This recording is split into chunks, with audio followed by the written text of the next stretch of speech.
Hey, Killian.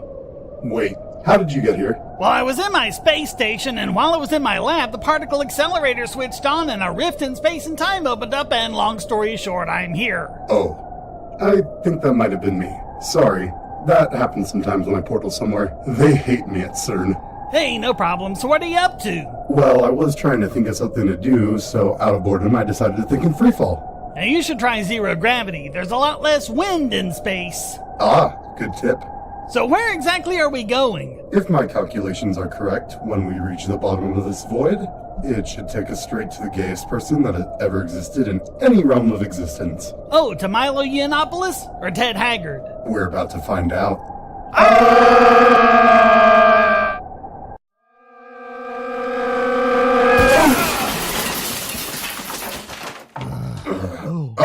This is Dapperton's house. That's so cool, right? Nah, I come in here all the time. I break in every week or so and stock up on stuff. Hey, it's not like there's a 7-Eleven in deep space. Doesn't he notice?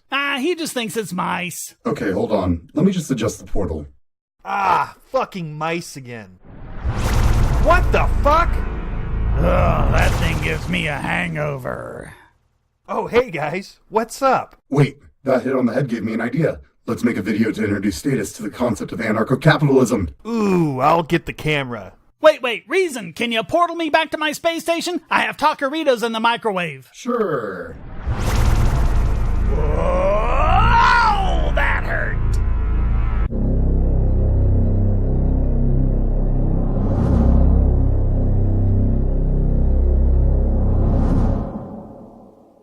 Hello, boys, girls, and those who sexually identify as a Target shopping cart.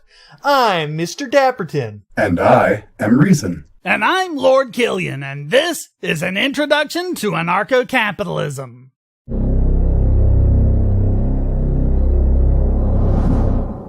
Now, if you've never heard of that term before, let me elaborate. Anarcho-capitalism is an economic system in which the government does not exist and companies are regulated by the free market while individuals abide by natural law in the form of the non-aggression principle.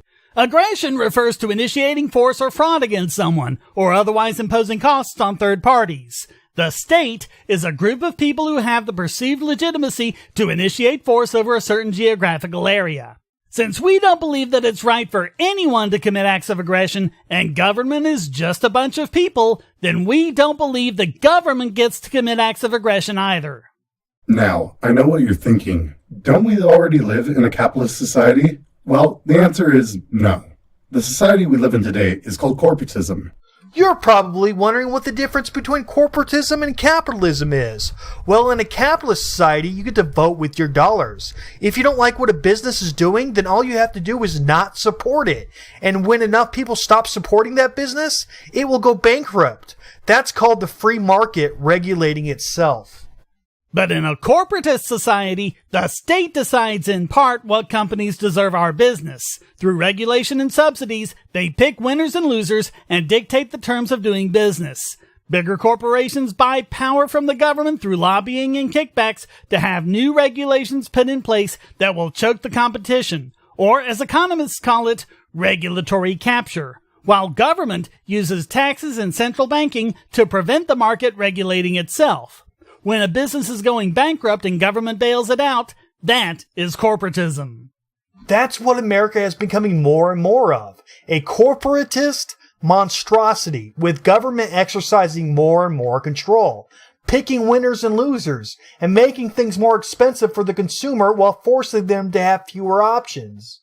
So can we please stop pretending that America is some kind of bastion of perfect capitalism? It isn't. It's not even the closest in the world. It's currently number 17 on the Index of Economic Freedom, tied with Denmark. The Netherlands, the UK, Canada, Australia, and New Zealand are all examples of countries that are more capitalist than the United States. But in a free market economy like anarcho-capitalism, the best businesses will thrive while the unethical and inefficient ones go bankrupt. People would be free to create Uber and Lyft and offer cheaper and easier rides. And if the taxi companies couldn't compete, they wouldn't have a government to go whining to like they do today. That is the nature of competition in the free market.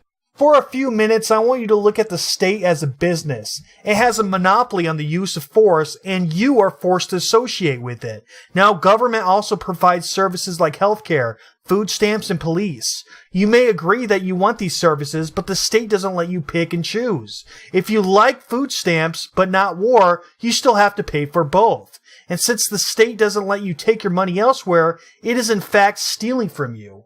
Not to mention the fact that it's crowding out any private markets for these. Before government meddling in healthcare, for example, we had mutual aid societies that were voluntary, but worked out the way statists would like universal healthcare to work, only without all the problems we're seeing from it because universal healthcare is a monopoly forced on people. And if you're going to say that there's no way the private sector could provide, say, police services, well, how would you know? They're not allowed to try. The state steals from you by denying cheaper and better alternatives the market might create in its absence.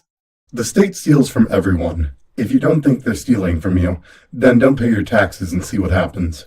First, you'll receive notices from the state telling you to pay your taxes. If you continue not to pay, they will take you and kidnap you and throw you in a cage, seize your property, and if you resist, they can kill you. Don't believe me? Look up a guy named Eric Garner.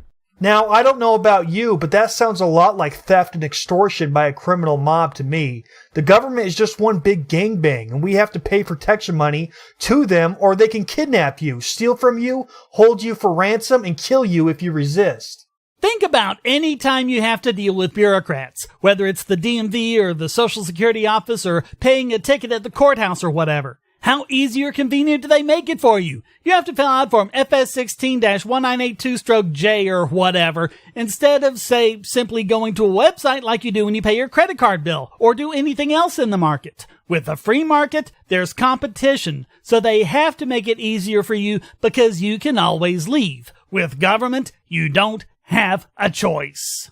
By the way, have you ever noticed that when you do, that there's no good place to park because all the good spaces are reserved for bureaucrats, judges, clerks, supervisors, or whatever? When was the last time you saw Walmart do that? Walmart tells their people to park in faraway spots and leave the prime spots for customers. Because if they don't, you might go to Target or somewhere else. But again, the courthouse or the DMV or Social Security office doesn't have to worry about that. That's why it's such a bear doing something simple like renewing your driver's license. You have to fill out a bunch of forms, take them to different places, go to a special place to take your picture, and wait for it to show up in the mail. If that were done by a free market company, you could do all that online or with a smartphone app. Just log in, pay with your credit card, take your picture, and then they'll give you a tracking number so you know when to expect it. If Amazon were in charge of it, that's how it would happen, because they have to worry about competition, but your state bureaucrats don't.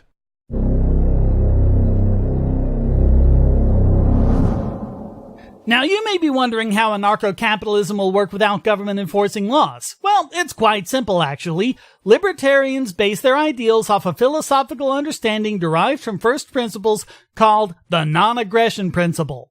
The non-aggression principle, or NAP, in the simplest terms, states that the initiation of force is not logically justified, and in doing so, those who are having force initiated against them have the right to use equal or greater force to correct for this act of aggression. Rights exist in a negative context, as they are passive and require no initiation of force to protect, and can only be taken away from an individual through an initiation of force. You may have heard this referred to as natural law, but some people complain that there isn't a law the way there is law of gravity. These people are missing the point. The point of natural law is that it isn't being imposed arbitrarily by other human beings. There is actually a logical basis for it. You can't just make up whatever you want. A lot of times, people will come back with some example or other and want to know how you can determine who is in the wrong using the NAP. They do come up with some cases that are difficult, but there are also cases that will be difficult in any system. Just because you come up with a scenario where it's difficult to tell who it was that initiated the force doesn't mean that whoever did so wasn't in the wrong.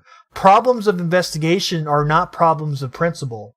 The NAP is there so that we can determine our rights deontologically. And the whole point of a system of deontological ethics is that arguments for violating them are never as reliable as they first appear. So then what specifically are human rights under natural law? It all begins with self-ownership. You own yourself. You own your time. You own the thoughts in your head, your body, and anything it might do or have done to it, and the fruits of any labor it produces. To deny self-ownership would mean that someone else could legitimately claim this power over you, making you their slave. All rights are derived from self-ownership. As John Locke described them, they are life, liberty, and property. These are natural human rights because they require no initiation of force to be defended and exist in a negative context, meaning that they impart no obligation on anyone else. Anything that does isn't a right at all, but a privilege. Your right to life is the right to your future. Someone who kills you is robbing you of your future and everything you might have done with it. Your right to liberty is the right to your present, everything you can do in the here and now. Anyone who puts you in chains and enslaves you is robbing you of your present. And your right to your property is the right to your past and everything you've done in the past to accumulate all the possessions you have. Anyone who steals from you is robbing you a part of your past. Life, liberty, and property. The right to your past, present, and future. Anyone that would deny you any of these things is denying you your right to self-ownership. Notice that what isn't included is something that's laughably called intellectual property. Actually, it wasn't called that in the olden days. It was actually called censorship until people realized that censorship was a bad thing because freedom of speech is an inalienable human right, and infringing on it is an infringement of liberty. So they had to rename it in terms of property to try and cover up for the fact that it is censorship. But if you hear an idea from someone or read something they wrote or listen to some music they performed, those things are now in your head and they become your ideas too. You have a right to express those ideas, either verbatim if you like them the way they are, or derivative work if you like to improve on them. If you don't accept this and you think intellectual property is a form of actual property, then really you need to answer one question. How can you enforce it without initiating force? Real property rights only require defensive force against those who would take the property away. But if you write a song and someone else is merely singing it, how could you stop them without committing aggression against them?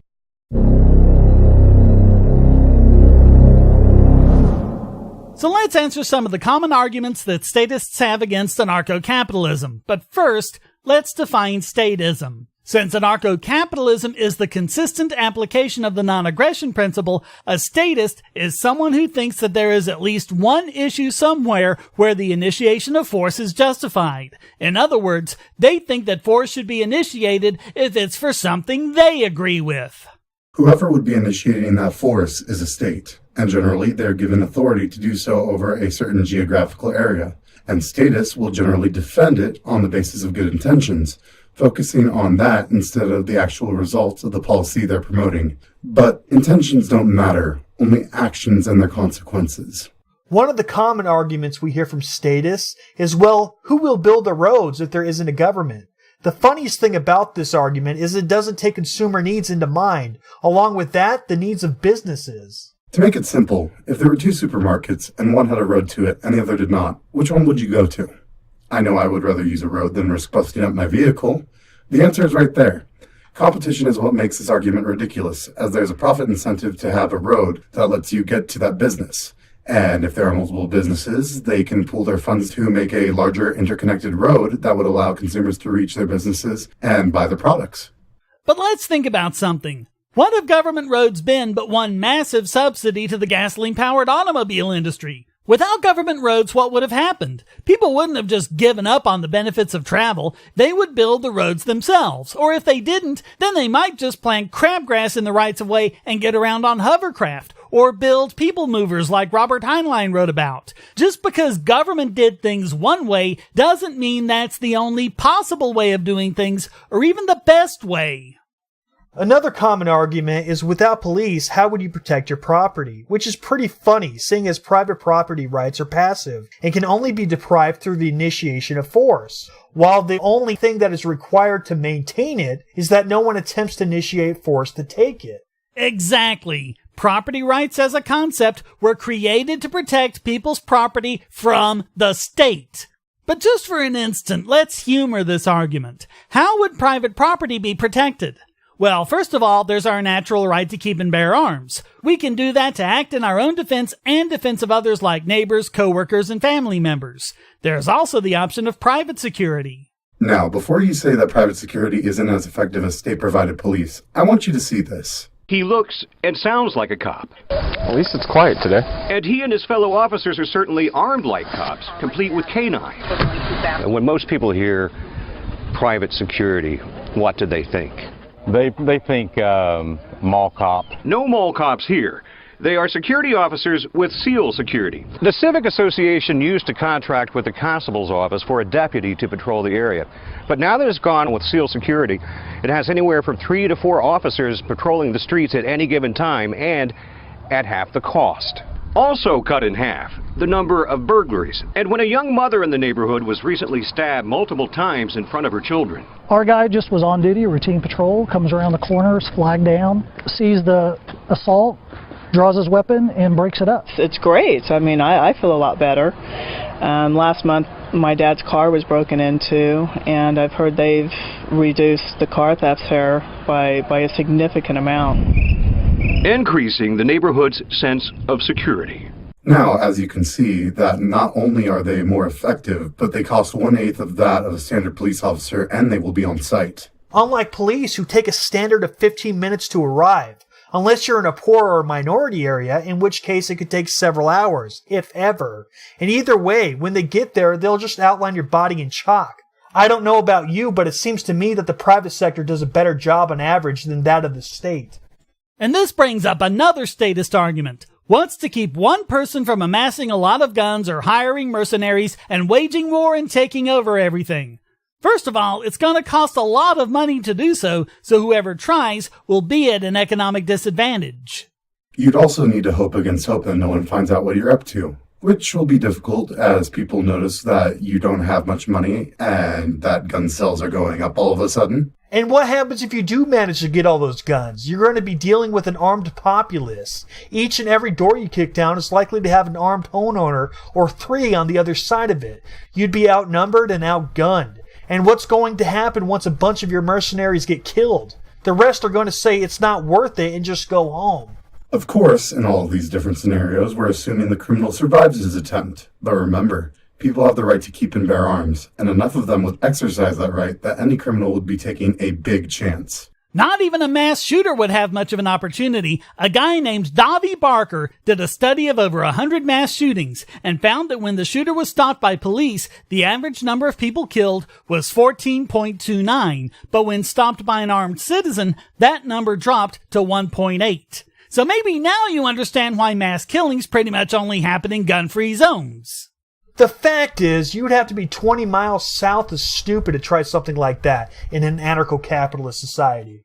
Something else we get over and over again is, who would help the poor? But the fact is, government just doesn't do that good of a job at helping the poor. Before the welfare state, the poverty rate was dropping like a stone, and the poor enjoyed huge amounts of upward mobility.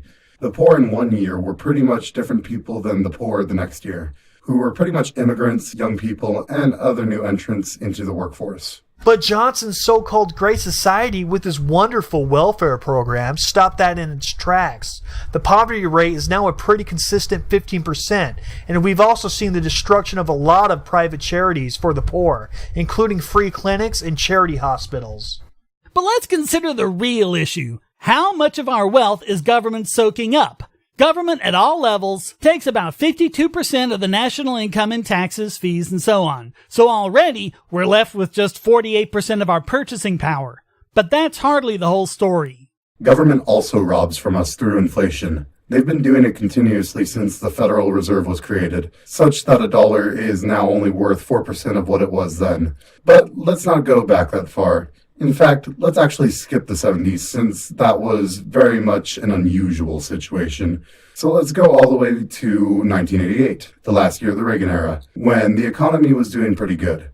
According to Westegg inflation calculator, $1 in 1988 is the equivalent of $2.06 in 2016. So if government had stopped inflation at that point and went to sound money, each dollar we earn would go twice as far. But no, our dollars only have about 48% of their purchasing power compared to what they did in 1988. Figure that in. 48% of 48% is 23%. So now, government is robbing us of 77% of our purchasing power. But we're not done yet. Government also imposes indirect costs in the form of regulations. We'll show you in a minute how out of control the regulatory state is, but for now, according to a 2013 study in the Journal of Economics Growth, the cost of all this regulation is $277,000 a year to the average American family. Our GDP would be $54 trillion instead of just $16 trillion. We are 75% poorer because of federal regulations, and that's not even counting state and local regulations. So basically we're left with 25% of 48% of 48%, leaving us with less than 6% of our purchasing power. And we know that's lowballed because remember, we're not counting state and local regulations or businesses that have been driven out by these costs. So without government, our paychecks will be going over 17 times as far as they are now. Think about this next time you hear this fight for 15 nonsense. Understand that because of government, this means they want you to have the purchasing power of just 86 cents an hour. The rest gets absorbed by this behemoth of a government. And you say we need government to help the poor. Ask yourself, how many poor people would we actually have when someone working at a job that makes just $6,000 a year would have the purchasing power of someone currently making over $100,000? It's not even any contest. Poor people would be a thing of the past. Another argument that statists make goes along the lines of, well, if the government doesn't regulate businesses, then what will stop them from exploiting their workers as well as the consumer? Yeah, they love using that word exploit. It doesn't really mean anything, but it sounds bad. See, the thing is, in an anarcho-capitalist society, you get to vote with your dollars. So if a company starts to be unethical towards its workers or gouges prices, then all you have to do is support its competitors or stop buying from them. And they will either have to correct this behavior or go under. And of course, workers will be free to work elsewhere. If someone's not giving their workers good conditions or the pay they deserve or whatever, there will be a financial incentive for a competing businessman to offer them a job with better pay and conditions. By the way, don't let them snow you. We don't have a problem with people getting together and voluntarily forming labor unions. We're all for free association, and unions that were set up in the past like this offered their workers a lot of benefits, including health benefits, unemployment insurance, and many others. We only object when government monopolizes it. They only allow one particular union to exist in the industry, and they force all workers in the industry to join. But then what incentive do those unions have to make their workers happy or feel they're getting value for their dues? Another argument that gets used alongside is, well, government regulation is simpler and more effective than the free market regulating itself. When in reality, the government puts out thousands of new regulations a day that generally benefit those who lobby for said regulations. Take a look at the Federal Register. Each business day, the federal government publishes all of the regulations that just went into effect, all of the regulations that take effect in that day. Here's a page from the one for November 20th, 2017. Look at how small the type is. And this is 278 pages long, not counting things like the table of contents. If this were typeset like a novel, it would be over 1,100 pages. These things generally have 1,000 words a page, and it's common to have 200 pages or more. Let's do some math. 200 words in new regulations every day. Average adult reading speed in the U.S. is about 300 words per minute. So that would take the average adult over 11 hours just to read the new regulations that went into effect just the previous day. And they would have to do it all over again the next day. Now, you're probably going to point out that many of these regulations won't apply to your business. That's true. But how are you going to know which regulations don't apply without reading it? So, tell us, statist, how is thousands of new regulations a day more simple than not supporting unethical behavior and letting that company go out of business? Now, your biggest question is probably what will prevent monopolies from forming in Kapistan? The truth is, the only thing that makes monopolies is government. Big business influences law and writes law via lobbying. Basically, government's handing out monopolies to whichever big company has money. See, that's what happens when you have rulers. Rulers will always sell you out for money. Without government, there's no way for monopolies to form. If there's no government, there's no rulers. And if there's no rulers, everybody's on an equal playing field. And that's how it should be. Imagine we're in an anarcho-capitalist society and you have the only fidget spinner company. You have a monopoly on fidget spinners. Now, I'm a smaller company and I want to make fidget spinners too and steal the crap out of your monopoly. What are you going to do to stop me? Go ahead. I'll wait. Do. There's nothing you can do. There's no government for you to buy and lobby, so there's no way for you to push me out of business. If I want, I'm going to just compete with you and steal your monopoly now. There's nothing you could do about it.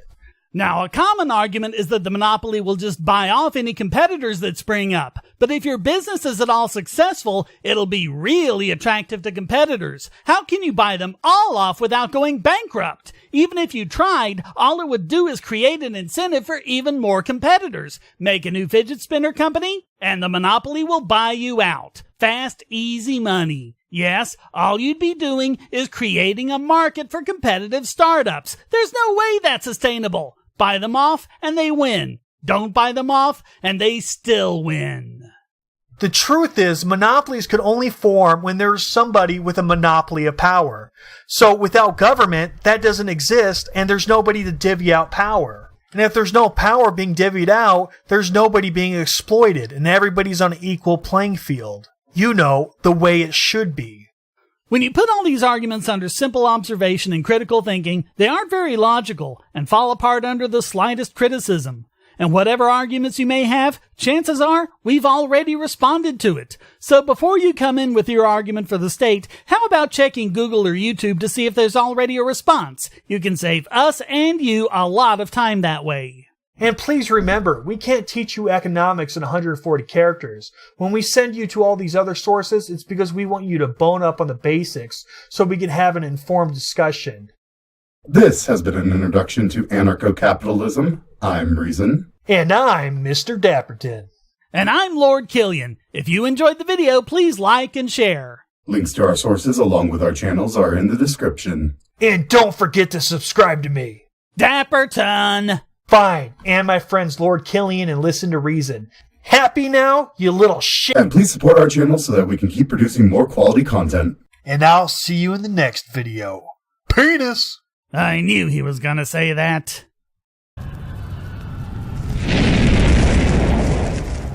What the fuck? Is this hell? Yes, you are now awaiting your doom. You are about to be judged by Satan himself. Here he comes now.